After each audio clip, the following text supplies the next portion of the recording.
Hi friends. Last माझ्या व्हिडिओमध्ये मी तुम्हाला माझं एक मंगळसूत्र होतं ज्याचा पूर्ण कलर केला होता. ते हे मंगळसूत्र याची डिझाईन मला खूप खूप आवडत होती, तर मला हे फेकून द्यायची अजिबात इच्छा होत नव्हती. आणि आणि त्यासाठीच मी तुम्हाला एक छोटीशी ट्रिक सांगितली होती की ह्या मंगळसूत्राला मी जो गोल्डन कलर केला आहे त्या गोल्डन कलरला मी एक गोल्डन नेलपेंट आणून पुन्हा कलर करून त्याला रियूज करता येईल अशा प्रकारे बनवलं आहे. म्हणजे तुम्ही बघू शकता, ह्याच्यावरून तुम्हाला अंदाज आला असेल की हा जो प्रयत्न हा फसलेला नाही आहे. सो तुम्हीसुद्धा हे करू शकता, अगदी सोपं आहे. मी त्याच प्रकारे आज अजून एक माळ आहे, ही बघा, ह्या माळेचा असा सगळीकडून कलर गेलेला आहे. तर ही माळसुद्धा फेकून द्यायची माझी अजिबात इच्छा नाही आहे, कारण याचे मोती खूप सुंदर आहेत. आणि ही माळ खास करून या माळेसोबत एक आठवण आहे की ही माळ जेव्हा माझे बाबा, माझे पप्पा जेव्हा रिटायर झाले तेव्हा त्यांनी आम्हाला तिरुपतीला नेलं होतं फिरायला. सो तिरुपतीला गेल्यानंतर आम्ही तिथे ही माळ विकत घेतली. म्हणजे आम्ही तिघी बहिणींनी मिळून सेम सेम ह्या अशा प्रकारच्या माळा घेतल्यात. सो मला ही अजिबात फेकायची इच्छा नाही आहे. मी आज त्याला पुन्हा कलर करून रियूज करता येईल ह्याच्यासाठी पुन्हा एकदा प्रयत्न करते. आणि तुम्हाला नक्कीच आवडेल, कारण आता ह्याच्या आधीचं मंगळसूत्र मी तुम्हाला दाखवलं आहे की ते कशाप्रकारे म्हणजे कलर केला आहे मी, आणि ते खरोखर वापरण्यासारखं झालं आहे. मी ऑफिसमध्ये आता ते बिनधास्त वापरू शकते, मला काहीही प्रॉब्लेम नाही आहे ते वापरायला. तसंच ही माळसुद्धा. आणि आता काय झालं आहे, माझी मुलगी तिला आता बऱ्यापैकी कळायला लागलं आहे. सो आता माझ्यापेक्षा जास्त माझ्या ऑर्नामेंट्सवरती तिचा अधिकार आहे. सो तिला पण आता खूप असं आवडतं वेगवेगळ्या माळा घालणं किंवा नेकलेस यूज करणं, वेगवेगळ्या प्रकारच्या बांगड्या यूज करणं. तो तिच्यासाठी म्हणून मी ही माळ पुन्हा एकदा नवीन बनवायचा प्रयत्न करते. गोल्डन कलरच वापरते आहे नेलपेंटचा. दुसरा कुठला कलर जर असता तर तो सुद्धा वापरता आला असता, पण गोल्डन कलरवर गोल्डन कलरच जास्त मॅच होईल म्हणून मी गोल्डन कलरच आणलेला आहे आणि गोल्डन कलरचाच वापर करते.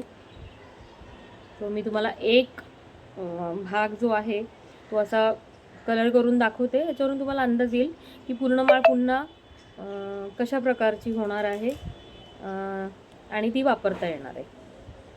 सो तुम्हाला जर माझे हे छोटे छोटे ट्रिक्स आवडत असतील तर माझ्या चॅनलला नक्की सबस्क्राईब करा, लाईक करा आणि नक्की शेअर करा. एकच मिनटं, मी तुम्हाला हा एक याचा जो पार्ट आहे तो कलर केला आहे आणि तो कलर केल्यानंतर कसा दिसतो आहे, जो आधी कसा दिसत होता आणि आत्ता कसा दिसतो आहे त्याच्यात किती फरक पडला आहे हे तुम्हाला आता बघून कळेल. आणि हे अशा माळा लहान मुलींसाठी पुन्हा जर यूजमध्ये आल्या, मोठी माणसं वापरू शकतात, पण जरी असं वाटत असेल की अरे कुठेतरी कलर एक्स्ट्रा लागला आहे तो कसं वापरणार, तर लहान मुलांसाठी हे ठीक आहे. म्हणजे अगदी एक्सपेन्सिव्ह वस्तू त्यांना वापरायला हरकत नाही आहे, पण ते अजून त्या म्हणजे ते एक्सपेन्सिव्ह वस्तू ज्या आपण माळ आणतो, जे काही आणतो त्यांना वापरायला, ते सांभाळण्यायोग्य अजून तेवढे मोठे झालेले नाही आहेत, अजून छोटेसे आहेत. तर त्यांना हे थोडंसं काही फसलं जरी, तुमच्याकडून काही चूक जरी झाली किंवा काही एक्स्ट्रा कुठे कलर जर लागला असेल, नेलपेंट दुसरीकडेच लागली असेल कुठे एक्स्ट्रा, तरी त्या लहान मुलांसाठी हे वापरायला काही हरकत नाही आहे. ते आनंदी होतात ना, बस, बाकी काय हवं आपल्याला. तर हे झालं एक पार्ट याचा. अशाच प्रकारे मी पूर्ण माळ करणार आहे, जी मी पुन्हा जर पुढचा कुठला नेक्स्ट व्हिडिओ केला तर त्याच्यामध्ये रेडी झालेली ही माळ सुकल्यानंतर कशी दिसते यासाठी मी तुम्हाला नक्की दाखवेल. जसं मी आता लास्ट माझ्या व्हिडिओमध्ये जी मंगळसूत्र केलं होतं ते तुम्हाला आत्ता मी दाखवले ही माळ तयार करायच्या आधी.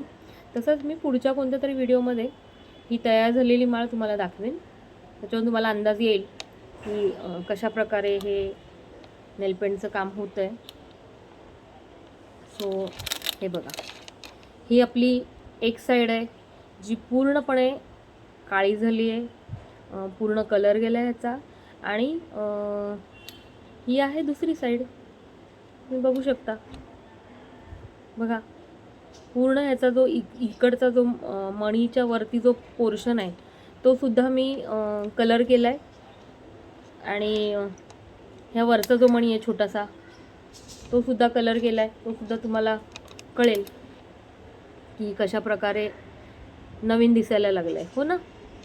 तर हा भाग आणि हा भाग याच्यामध्ये तुम्ही स्वतः डिफरन्स बघू शकता, किती सुंदर वाटायला लागले ते आता.